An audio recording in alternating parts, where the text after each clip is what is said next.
sure that all of our participants are muted while we are going through the meeting. And if you do unmute to speak, please state your name first, so we have that for the record. And this meeting is being recorded, just FYI for documentation purposes. And then David, I'll ask you to make the statement regarding the proceedings of this meeting for the public. Okay. Thank you, Madam Chair. Cody, if you would please move to the next slide. Due to the governor's declared state of emergency due to COVID-19, it is impracticable and unsafe for the Commission on Local Government to assemble in a single location. So the Commission meeting will be held electronically by video conference and telephone options pursuant to 2020 amendments to the 2020 Appropriations Act. The purpose of the meeting is to discuss or transact the business statutorily required or necessary to continue operations of the Commission on Local Government and the discharge of its lawful purpose, duties, and responsibilities. The public is welcome to use the link and phone number options made available by staff to attend the meeting electronically.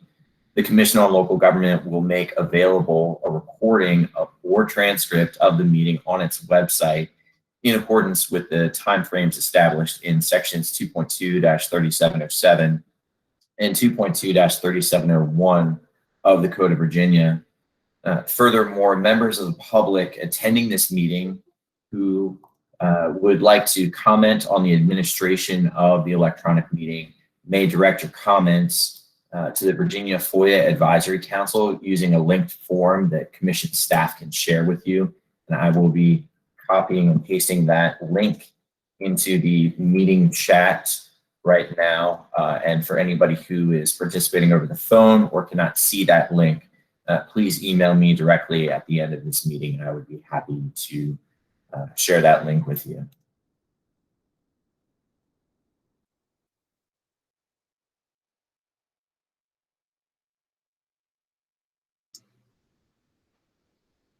Mr. Comney, we need to do a roll call vote on the members of the Commission. Did you want to take that and ask us to unmute? Yep. Okay. Thank you. Yes, Madam Chair. Thank you. So all commissioners, please unmute yourselves when I call your name so I can record your votes. Commissioner Amix. Here. Commissioner Davis. Here. Commissioner Mahan. Here. And Commissioner Linderman. Here. Madam Chair, you have a quorum. Great. Thank you very much. Our first item on the agenda is approval of the draft agenda. David, did we want to make any changes to the agenda? Yes, Madam Chair, thank you. There's two items that I would just like to point out. One on the agenda that was publicly facing, I forgot to include approval of the draft agenda as an agenda item. So one, we need to just make sure that that is reflected in the current agenda. And then two, we might also want to move the public comment period for the property tax exemption study to slightly earlier in the agenda, such as either before or after the Martinsville discussion. I'm certainly the prerogative and decision of the commissioners where you would like to include that. But I know that we do have several members of the public attending who have requested to speak on the property tax exemption public comment period. Commissioners, so we need to add the approval of the draft agenda to the agenda, amend the agenda, and then I would suggest we move the property tax exemption study public comment period to after the Martinsville discussion. Would that be okay, Commissioners? And if so, can I get a motion? I move approval of the new draft or agenda, meeting agenda. I'll second. Revised. Okay. So Vice Chair Linderman made the motion. Commissioner Mahan seconded it. Mm-hmm. Okay. All commissioners, please unmute yourselves when I call your name so I can record your vote. Commissioner Amix. Aye. Commissioner Davis. Aye. Commissioner Mahan. Aye. And Commissioner Linderman. Aye. Okay, Madam Chair, that motion passes. Great, thank you very much. The next item on our agenda is the approval of the minutes from the regular meeting on March 25th. It looks like we did not have any requests from the commissioners for any updates. Can I have a motion to approve? So moved, Mike. Thank you. Second, Diane Linderman. Yep, Commissioner Linderman. Okay. Okay, all commissioners, please unmute yourself when I call your name so that we can record your vote. Commissioner Amix, Aye. Commissioner Davis, Aye. Commissioner Mahan, As I was not at the meeting, I assume I need to abstain. okay, Abstain. and Commissioner Linderman.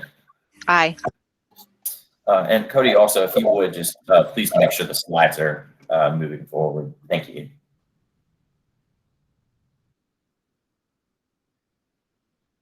Okay. So the next item we have on our agenda is the public comment period. And as David stated, and this is really for the public, we'll have a separate public comment period for the property tax exemption study. So we just want to make sure you all were aware of that. Mr. Anderson, did we have anyone who signed up to speak? Madam Chair, we did not have anybody sign up for the regular public comment period. Perfect. And is there anyone that we would that would like to speak during the regular public comment period? And Madam Chair, if I may suggest for members of the audience, again, this is the general public comment period, not the public comment period for the property tax exemption study, which will be coming up in just a minute. But if there's anybody from the general public who has a general public comment, you may raise your hand using the Google Meet platform. No. Madam Chair, I see no hands raised. Okay, we'll close the public comment period and move on to the policy administrator's report. Thank you, Madam Chair. I will try to keep this rather brief. First and foremost is that there are 2 staff vacancies on the commission that have been recently advertised as senior policy analysts. There's an application deadline of May 16th, 2021 for those positions. Staff would certainly encourage members of the commission and our many of our partner organizations to share those job postings within their networks so that we can ensure that we get a really good applicant pool. Kristen, do you have anything else that you wanted to share on that update? Sorry to put you on the spot. No, just that the positions will be open up through this Sunday and then be conducting interviews later this month. So hopefully by your next commission meeting, we may have some new staff to introduce. Thanks, Kristen. In addition to that, I would also just again update the commission that, of course, we have a vacancy with the commission position that was most recently held by Commissioner Reynolds. Staff continues to work with the governor's administration to identify a candidate, and we will certainly share that news with you as soon as as a candidate has been selected and announced. Beyond that, there were a number of news articles that I shared with you in your packets. Some that I really won't dive into any matter of detail, but a few that kind of stand out. One was regarding a recent potential change by the Census on the definition of a metropolitan statistical area and on urban areas as defined. The federal government is considering raising the population threshold minimum to 100,000 from the previous level of 50,000 for metropolitan statistical areas.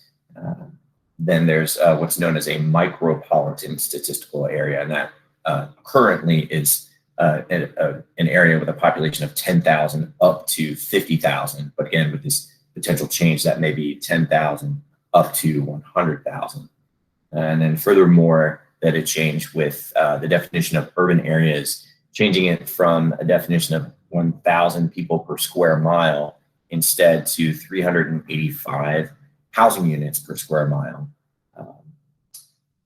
many stakeholders, including VACO, VML, VAPDC, and others, have expressed a number of concerns over this. There could be some potential implications on federal funding based upon that status change. So I think the matter is still being investigated. A number of comment letters have been issued to the federal government on that matter.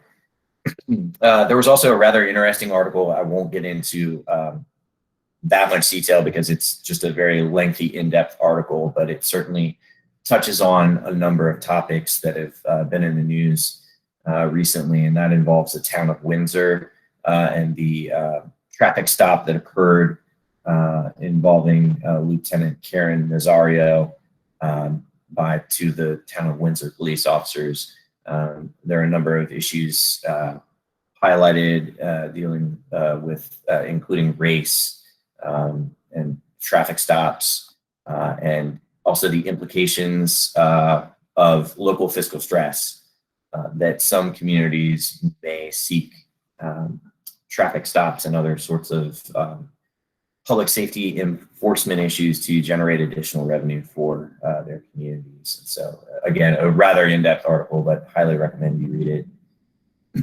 And then finally, there was an article that speaks to the ongoing reversion reversion with the city of Martinsville that would, of course, affect Henry County.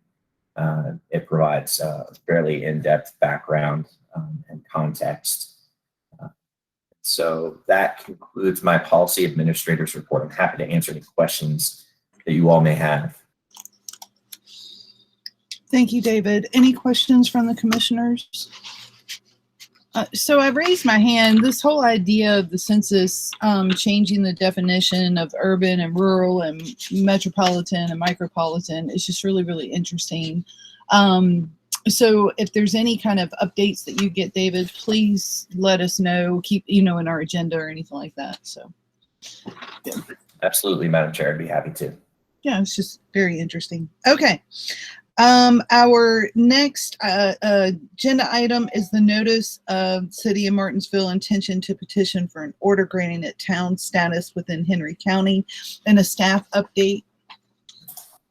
Thank you, Madam Chair. So if you'll recall, during the Commission's most recent meeting in March, the parties attended that meeting. At that time, the Commission's review schedule was amended with their input, with some matters reserved for additional consideration at this meeting, especially, I believe, the closing of the public comment period and most of the dates that extended after or through July and August, with some degree of need for flexibility. Additionally, as the parties indicated at that time, and as has been reported in the news, representatives from the City of Martinsville and Henry County engaged in closed session mediation on April 28th and April 29th.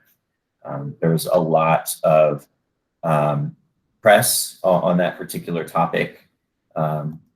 The outcome of that mediation was unknown at the time this agenda was developed, and many matters related to the mediation and negotiation are protected from disclosure through the Virginia Freedom of Information Act. Because the parties are not attending today's meeting, I asked them to issue a statement, which I can read so that it's entered into the record and so that the commission can still take action on any additional amendments that may be needed to the review schedule. And I will now read word for word the statement that was issued by the parties. It's rather brief. And that is, the parties have reached an agreement in principle that they anticipate will be approved at a meeting of the two governing bodies before the end of the month. That is the end of their statement. And so, Cody, if you would, please move the slide forward just a little bit. Certainly, in fact, if you would, update to the Commission's review timeline. Thank you. So therefore, essentially with that statement, and as a result of that statement, there's an understanding that revisions to the review schedule will be necessary to accommodate the evolution of this case.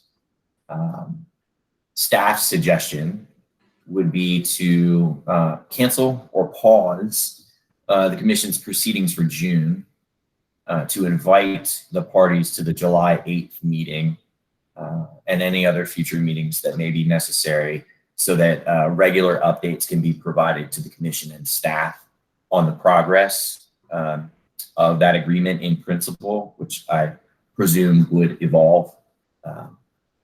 And then once that matter has gelled a little bit and there's a little bit more concreteness to this agreement or forthcoming agreement, the commission could then establish a new review schedule upon receipt of the party's new notice, again, assuming that all of these things sequentially evolve into that. We will also at some point need to solicit a formal letter, just for the record, to request an extension of the commission's reporting deadline, or some other way to formally pause the proceedings. But given the nature of the potential evolution of the case and the very recent update provided by the parties, those logistics can really be ironed out after this meeting, and with additional review of state code and other consultations. And so that really concludes my update on the matter. Happy to answer any questions that members of the commission may have. Any questions for David, the commission? So David, what I'm hearing you say is, at this point, there's no need to set our block schedules aside for June, and the next time we'll talk about this case will be July 8th. That's correct, Madam Chair. Okay. I think at that time, there should be more information shared with us so that the commission can then proceed accordingly. And do you need a motion, or do you need an action from the commission to implement that piece? Madam Chair, I suppose I would suggest that we at least have a commission motion on pausing the proceedings until a more detailed update from the parties is shared relative to, including relative to whatever sort of date extension may be necessary to accommodate. But again, this was a rather recent update shared by the parties. So, but I think for the commission's record and for purposes of public record, that would probably be appropriate. I will move to pause the meetings in June and move to have them in July, as stated. Madam Chair, if I may, and thank you, Commissioner Mahan, the July proceedings wouldn't actually be moving the oral presentations or public hearing into July. Instead, it's quite possible that would occur even further down the road. It's a little bit of a moving target. Okay. I'll amend my motion. Yes. Motion made by Commissioner Mahan. Do I have a second? I'll second it. It's Diane Linderman. Thank you. And so, David, I'll turn it over to you for a roll call. Okay. All commissioners, please unmute yourself when I call your name so that we can record your vote. So, Commissioner Amix. Aye. Commissioner Davis. Aye. Commissioner Mahan. Aye. And Commissioner Linderman. Aye. Thank you very much.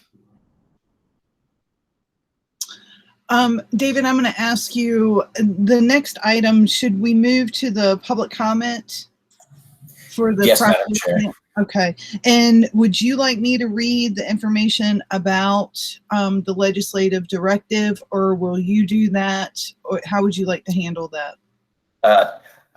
My suggestion would be for you as chair to announce that, but I'm certainly also happy to if you would like not. I'll do that.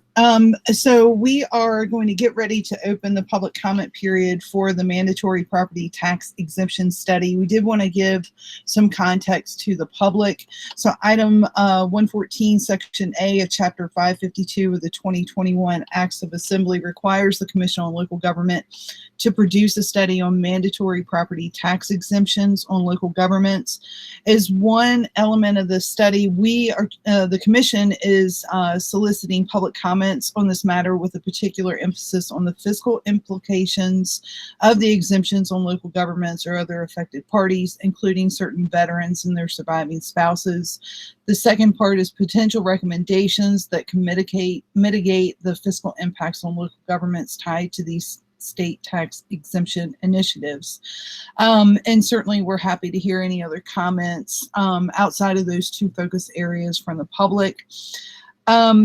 The Commission sent this announcement to several key stakeholders, including VACO, VML, Joint Leadership Council, American Legion, Disabled Veterans, and Veterans of Foreign Wars. Cody, Mr. Anderson, did we have anyone pre-registered to speak at the public comment period?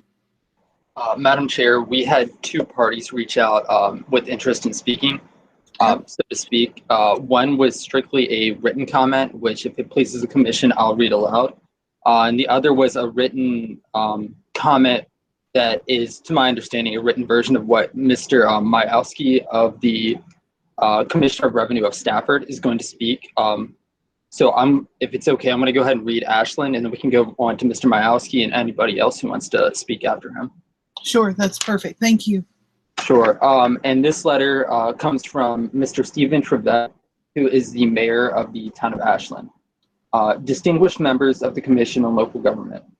Many Virginians will never know firsthand the sacrifices made by the nation's service members, public safety professionals, and their families.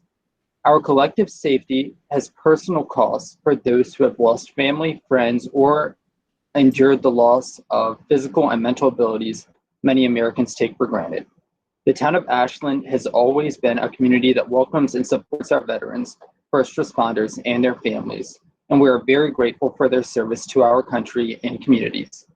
The amendments adopted and considered by the General Assembly over the years to alleviate the real property tax liability for these Virginians are a noble attempt to showcase the Commonwealth's compassion for the individuals who willingly risk their life in the service of others.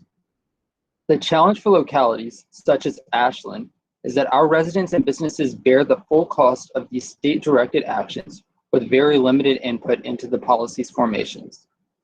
If the Commonwealth would like these tax exemptions to be implemented statewide, we strongly suggest the Commonwealth compensate localities for the lost revenue, an estimate at almost $100 million per year in fiscal year 2020 for all localities. Due to the limits placed by the Commonwealth on sources of revenue for localities, we are regularly challenged to appropriately fund the services our community need and deserve.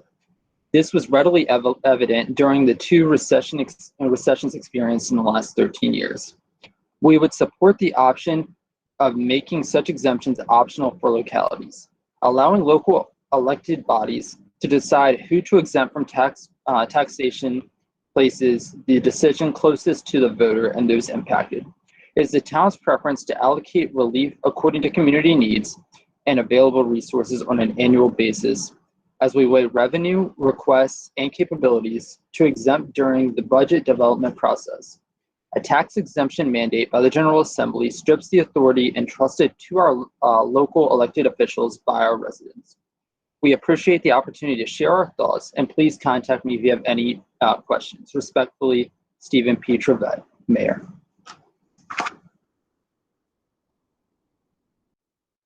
Thank you, Cody. Would you go ahead and read or invite the first speaker who signed up to speak, and then we can call for others as well. Sure. Commissioner Majowski of Stafford. Good morning. Hopefully you all can hear me. I had some technical issues this morning. Excellent. Well, thank you for the opportunity to speak. This is an issue that is of great concern to me as commissioner and Stafford County. Those of you who aren't familiar with Stafford, we're on 95 right in between DC and Richmond. The upper third of our county is Quantico Marine Corps Base. So we have a very large contingent of both active duty and retired military. Currently, we have 2,000 households that are receiving the disability relief, and we're quickly approaching $8 million worth of real estate tax exemption. To put that in perspective, that is over 4% of our total real estate base. So it is causing a huge burden on us financially. That is about 4 cents on the real estate rate, just again, to kind of put it in perspective. And obviously we're a community that embraces and appreciates the sacrifices made by the military.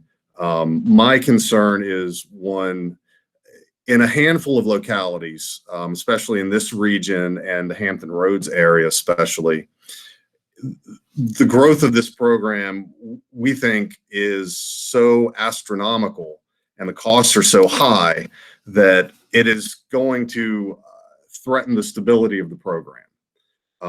We're going to have to we are having to cut services in other areas. We're having to raise taxes, and that causes a political instability that is reaching, I think, some of the delegates in Richmond that are serving these areas.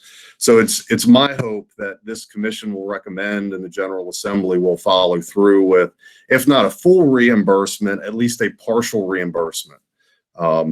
Delegate Thomas and Senator Stewart both put in bills providing partial reimbursement to the localities who were most affected by this.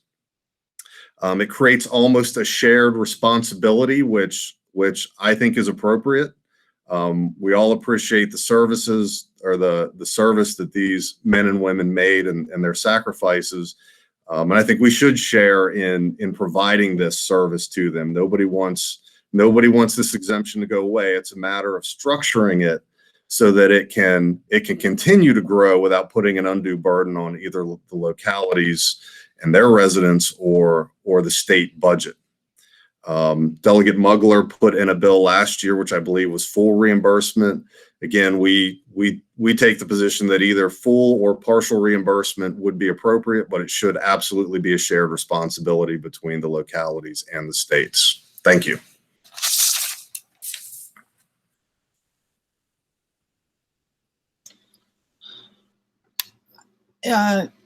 David, I'm going to ask for your help on this. So if there are others that would like to speak on this matter, and thank you very much for your comments from Stafford. David, can we ask them to raise their hands?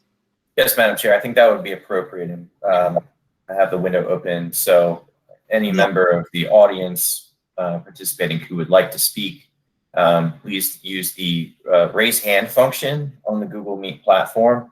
You'll see it towards the bottom right quadrant of your screen. For anybody who is participating over the phone, let me see if we have anybody. No, it's not. I don't see anybody who is called in. So again, please use the raise hand function if you would like to speak. And we'll give you an opportunity. Give that just about 20 seconds. Madam Chair, I see that Mr. Joe Lurch from the Virginia Association of Counties has raised his hand. Joe, if you would please unmute yourself and you may speak. Thank you, David and Madam Chair. Joe Lurch with VACO. Just wanted to say our appreciation to the commission and the staff. This is an important study, for the issues that you're seeing being raised today. Just want to let you all know that we put it in our most recent newsletter about the public comment period today and to submit public comments. And so, we're getting this message out to our members to help provide some context and some recommendations for the study. So thank you.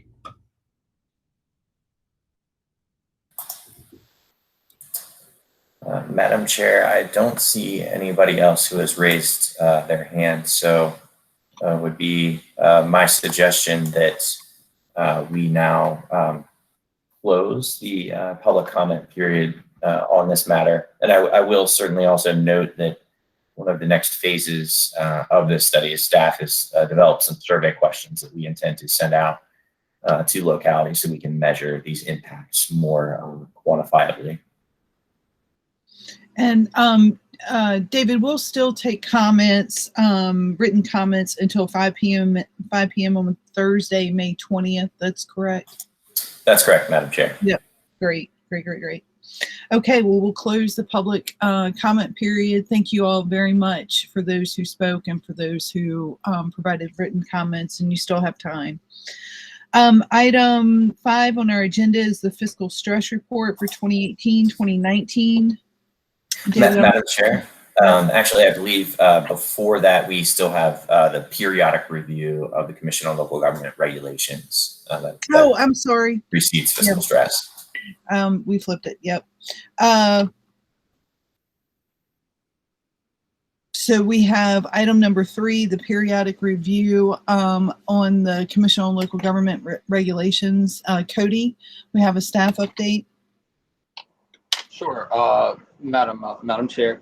So the periodic review was established by Executive Order 14 in 2018 as amended, and it requires any governing agency or governing board to review regulations. So the periodic reviews are required to be conducted every 4 years. Obviously, this is 4 years past the last time we did it. They're the first step in the process for the CLG to review and potentially consider changes to its regulations in the Virginia Administrative Code. The purpose of this meeting is to announce and explain the process to the Commission.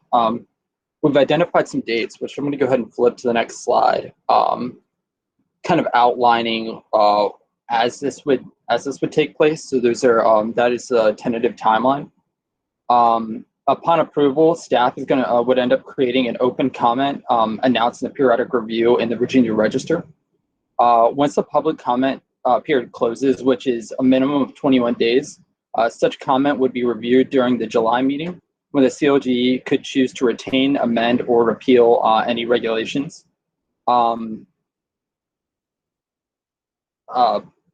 Retaining regulations is fairly simple and doesn't involve any or many additional steps. Amending or appealing any regulations would be more involved, but that could be facilitated and discussed during the July CLG meeting as part of the overall review of the public comments. So that's the gist of what the periodic review is. So what we'd be asking for today is approval of this schedule and approval of opening the public comment period for the periodic review. And Madam Chair, if I may just add a little additional context. I believe Commissioner Linderman was with the Commission on her first term when we did this back in 2017. At the conclusion of the periodic review, the Commission did choose to amend its regulations. Most of those were stylistic in nature, using gender-neutral terminology, giving the Commission a little bit more flexibility as far as the meeting cycle. Previously, the regulations spoke to specific months that the Commission would meet, rather than giving the Commission the flexibility of meeting in even-numbered months if it so chose. At first glance, I don't believe that there will be a need for the Commission to consider revision to its regulations. It's certainly not out of the realm of possibilities, but I did want to provide a little bit more context on what the 2017 amendments did. Great, thank you. Any other questions?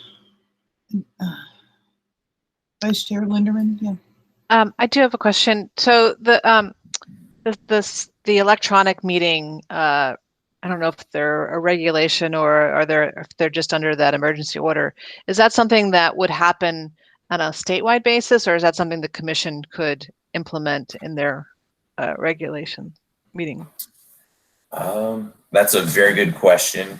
And I think staff would need to research that a little bit more. understand. As I understand, though, the electronic meeting rules that we're currently operating under are in the Appropriations Act. I suspect that, and that's conditioned upon the governor's declared state of emergency. So that's something that's temporary in nature. As soon as the governor would remove that declared state of emergency, then the electronic meeting policy kind of goes away. Of course, the commission does have its own other electronic participation policy that is governed by statute. I think that statute may evolve as a result of the pandemic and some of what we've discovered with public meetings in this virtual era. But certainly would need to look at that a little more closely before we could give you a definitive answer. Thank you. So I think we need a motion to open the periodic review. Is that correct? Great. Do I have a motion? This is Diane Linderman, so moved. Thank you. Do I have a second? Second, Mike. Commissioner Amix. Great. Thank you. Okay, all commissioners, please unmute yourself when I call your name so I can record your vote. Commissioner Amix. Aye. Commissioner Davis. Aye. Commissioner Mahan. Aye. And Commissioner Linderman. Aye. Thank you. Okay, I think we're on to the fiscal stress report now. There we go. And David, I'll turn it over to you for our staff update. Okay, thank you, Madam Chair. Again, I think this will be a little bit of a broken record, repeating from last meeting in March. But Hopewell's fiscal 2019 annual financial report is still delinquent. If you'll recall, legislation was recently enacted in 2019 that requires any delinquent locality to post a statement on its website declaring that the required audit is pending, the reason for the delay, and then the estimated date of completion. And that's in section 15.2-2511 of the Code of Virginia. Based on information that was posted to Hopewell's website, which we checked just a few days ago, the fiscal 2018 annual financial report is ongoing with an estimated completion date of May 31st, 2021. The fiscal 2019 annual financial report has an estimated completion date of July 30th, 2021. And then the fiscal 2020 annual financial report has an estimated completion date of September 30th, 2021. The reasons for the delay are the same reasons as I stated last time, which include post-implementation system issues, finance department staff turnover and transition, and finally the COVID-19 pandemic. So staff will continue to monitor this situation and keep you apprised of future meetings with the goal of having the draft fiscal report ready for the commission's consideration at the July meeting, or perhaps later in case staff onboarding for the new positions takes a little more time. We'll certainly strive for July. It may be possible, but I would just like to manage the commission's expectations and members of the public. Given the staff vacancies, given the delinquency, this could be something produced and up for the commission's consideration beyond July of this year. And I'm happy to answer any other questions you may have. David, I did have one question. Is there a set time or date that you have to have this by code that is approved? No, actually, Madam Chair. The interesting thing is that the statutorily speaking, in the commission's prescribed list of duties, the fiscal stress report is not directly referenced. It is indirectly referenced in other areas of statute. So now it's technically something that you could say is required. However, there is no, to my knowledge, no date associated with the report. Traditionally, it has been something that was presented to the commission for consideration during their January meetings. And given the kind of rather chronic trend that's been ongoing with delinquent financial reports, we developed that internal policy for adoption of the report at the July meeting. And again, that's certainly something staff will strive for now, but these are kind of unprecedented circumstances, and until a specific date is outlined in statute, at least the commission and staff have the benefit of some flexibility there. Yeah. And I assume you never hear from a local government saying, where's my fiscal stress numbers? Well, not so much a local government, but we do hear from other state agencies such as the Compensation Board, other legislative bodies, members of the public, many people and members of the press are all interested in this report. Interesting. Okay, thank you.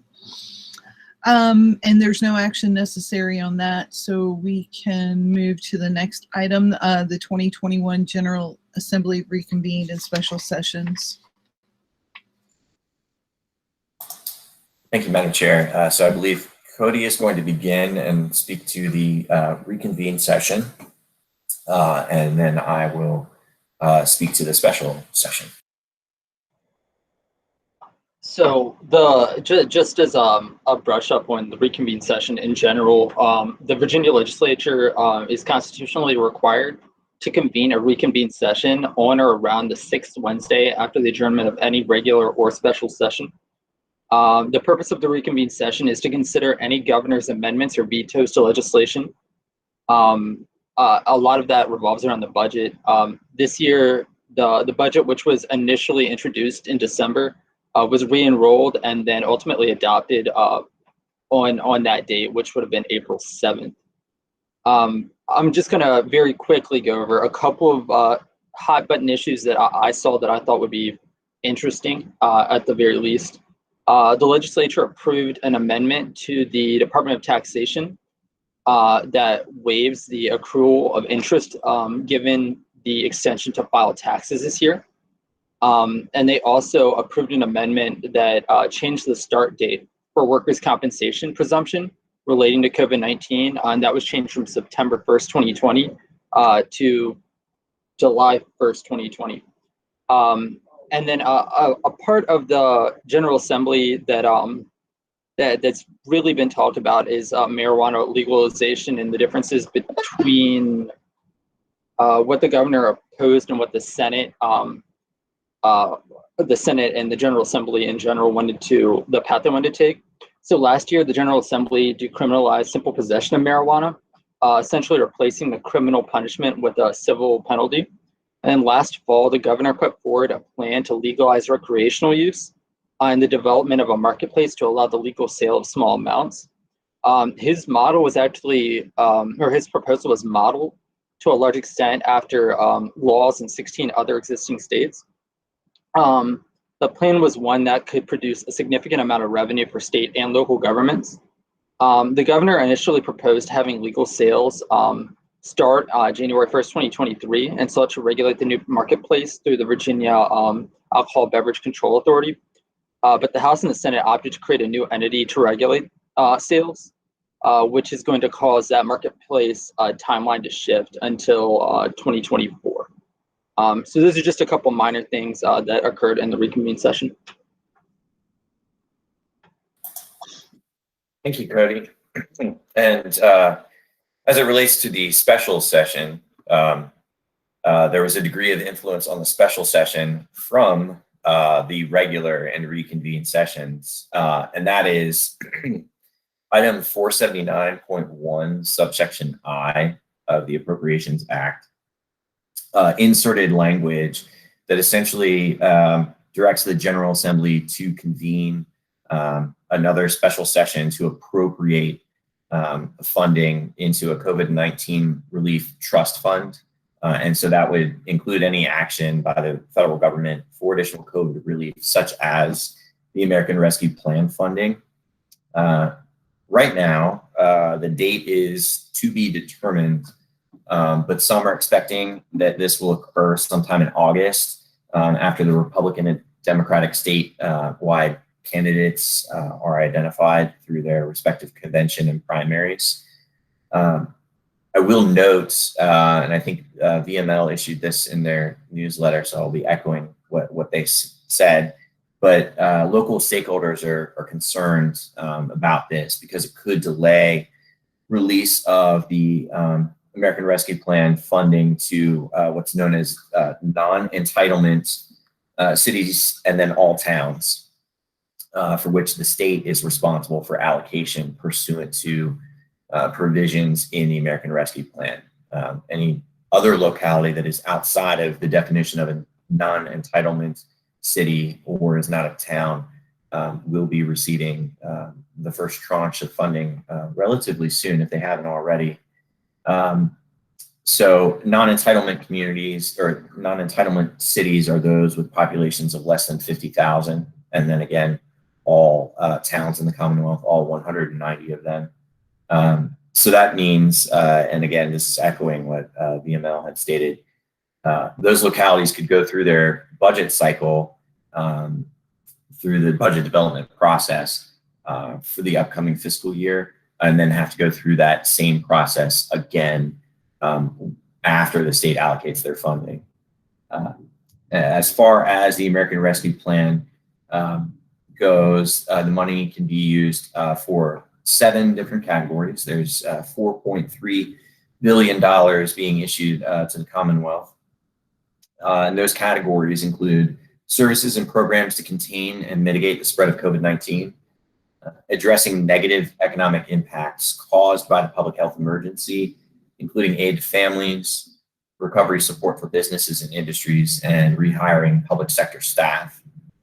3, addressing disproportionate public health and economic impacts of the crisis on the hardest hit communities, including educational disparities. 4, increasing pay for essential workers, such as workers at nursing homes, child care centers, and grocery stores. 5, rebuilding water and sewer infrastructure. 6, expanding broadband infrastructure. And then finally 7, and this one is of particular local importance, and that is replacing lost public sector revenue to provide government services to the extent of the reduction in revenue experienced due to the pandemic. The money from the American Rescue Plan can be spent up until 2024. So certainly a greater window of time than what the Coronavirus Relief Fund provided. Happy to answer any questions you may have on that.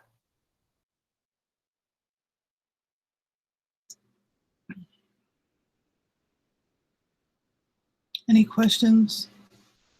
Diane? Commissioner Linderman? Forgot to unmute, sorry. I didn't read it very carefully. I think it was in either today's paper or yesterday's paper about cities that they get an allocation as a city and as a county. Is that how I understood it? That's correct.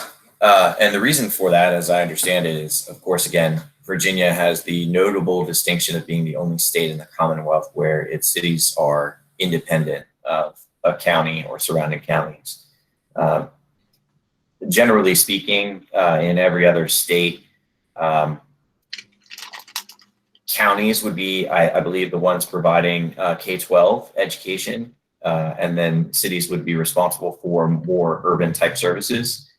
Again, given the independent city status of all of Virginia's cities, the federal government considers Virginia's independent cities what's known as a county equivalent. And again, that's because independent cities in Virginia are responsible for their own school systems. So a decision that the Treasury made, I believe Senators Kane and Warner and several others spoke on behalf of Virginia local governments. There could have been some rather significant and unfortunate opportunities of lost funding had Treasury pursued a different interpretation. Thank you.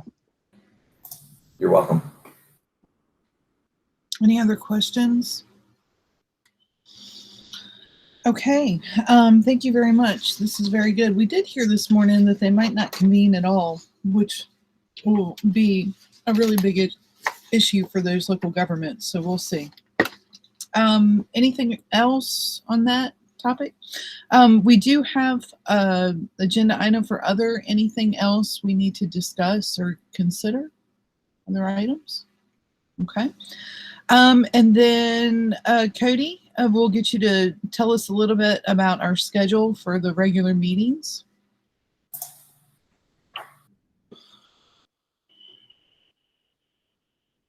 Apparently, to be heard, you have to unmute yourself. So this is going to be a little bit wrong now as of today, which is fine. So I'm just going to go ahead and hit our regular meetings and skip the oral presentations and whatnot here at the very beginning.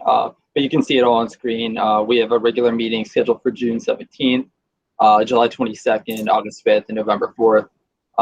As always, the meetings will be held at 11 o'clock in the morning. That's pretty much it. For the virtual until further notice, it's a high likelihood that not our next meeting, but then a meeting afterwards will be in person, unless something happens with the state of emergency. But staff will keep you updated as we go as to where that'll be and when that'll be. And Madam Chair, if I may, and thank you, Cody, for that update. As far as the commission's regular meeting scheduled for June 17th is concerned, the only reason that that regular meeting exists is that the commission has to go into regular session before entering into a closed session to discuss the Martinsville case. And traditionally speaking, that is how the commission has handled the case. The commission will have oral presentations over several days, followed by a public hearing, then a regularly scheduled meeting the following day where the commission enters into closed session to give staff guidance on the report and direction on the position it's going to take. Again, given the very recent update that the parties provided relative to a agreement of some sort that is in the works, it seems unnecessary for the commission to meet on June 17th. So I would also suggest or just clarify that meeting will no longer be necessary, and that unless you hear from me otherwise, if something else happens, I will let you know immediately. But otherwise, the commission can plan to take June off and meet again on Thursday, July 22nd.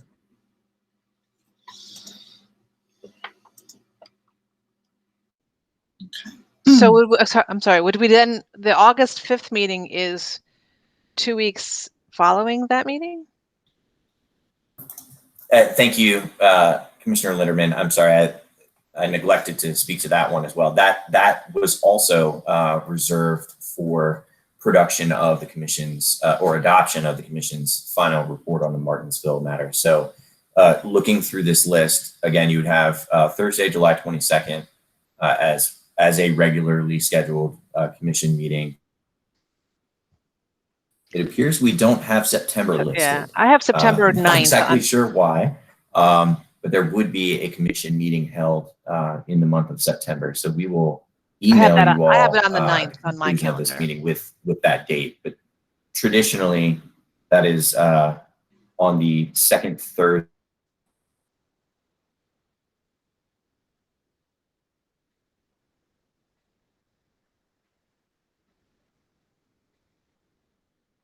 I think David froze.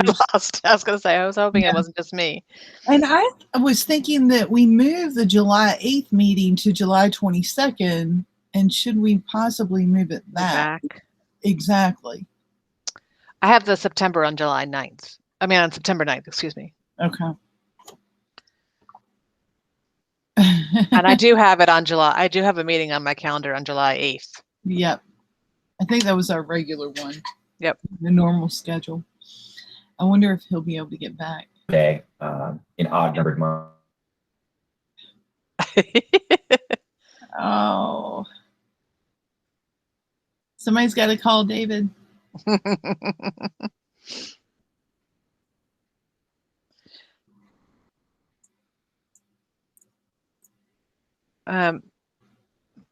My suggestion would be to go back to our regular scheduled meeting dates. Yeah, I think That's exactly right. And we may need a motion to do Yep. that. Oh, in the event that we need to, the Martinsville reversion case is going to change. Right. Okay. I don't want him to take a motion until David comes back. Yeah, well, we'll take a 5-minute break and then we'll have a motion on the. Oh, he lost his connection. He'll be right back. Or maybe in. he's trying it again. That's my always solution, is to turn it off and turn it back on. That's how I fix most everything. Exactly. Printers, hotspots, cell phones. Except for Zoom, it won't let me use the computer audio. I have to call in every time. So it'll accept my video, but I have to call in. And I've restarted my computer. So, I mean, I don't, at this point, technology and I are like on a thin line.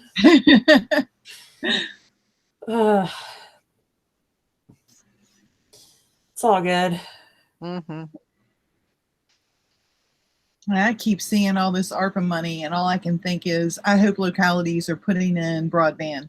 That needs to be first for every last mile, every single citizen, broadband.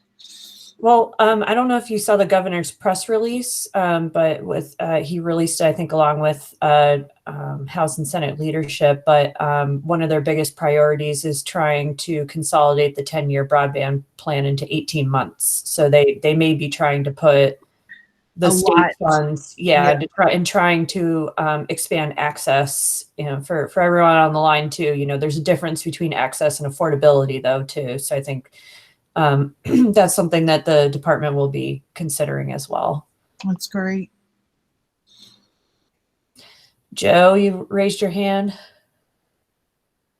Yeah, if it's appropriate. I mean, to the chair's point, we're getting information out about that. The governor's broadband team, Kyle Rosner, has worked with VML and VACO and VAPDC. I know David Blunt is on here, and there's going to be 2 webinars on June the 9th to understand about how the ARPA funds can be used. We did have Evan Feynman, who's the chief broadband officer, speak at a regional meeting recently. And, he envisions that the state funds plus those local allocations could be matched together, which would be great. He also did offer, just a kind of a caution that don't rush into this, with the first ISP, go ahead and talk to the broadband team about your needs. And I think to that point too, he really wants to see whole coverage of a jurisdiction. Like that really should be your goal. So it's a wonderful opportunity. And I think that we're really going to see the needle move ahead on this.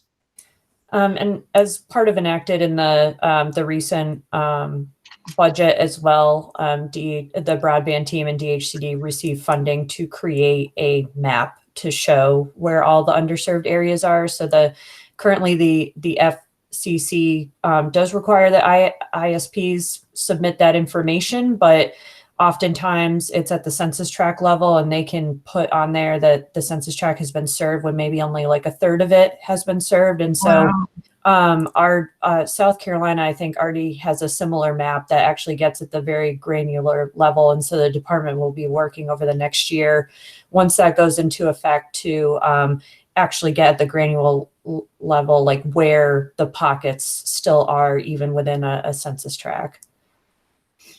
That's the goal. So so to your point about making sure, and and Joe's point too about not rush, the map may not be ready until maybe early 2022, but we are looking at just seeing exactly where the pockets are, to ensure that again, achieving all universal access. Did David come back? No, I just. Oh. Okay. Hello. Can everyone hear me? We can hear you. Okay. Sorry, everyone.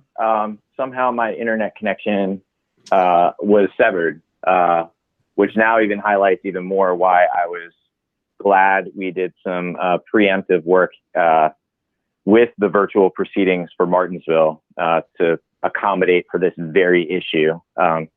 seems like we'll have more time to consider that, or maybe it even won't be necessary. But I'm glad it happened at this meeting and not a Martinsville proceeding. Anyway, my apologies. I obviously can't see the screen, so I don't know where we are in the agenda. David, I think what we would like to do, we moved our normally scheduled July 8th regular meeting to July 22nd. And I think, and we'll have to ask for the other commissioners, we'd like to move that back to July 8th. There's no need to have the meetings so close together at this time.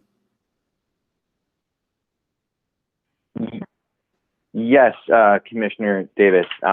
And if I recall correctly, when I was disconnected, I was explaining the commission's meeting cycle. So that's certainly fine. For the next meeting to occur July 8th, I'm not entirely sure why the schedule did not speak to a September meeting.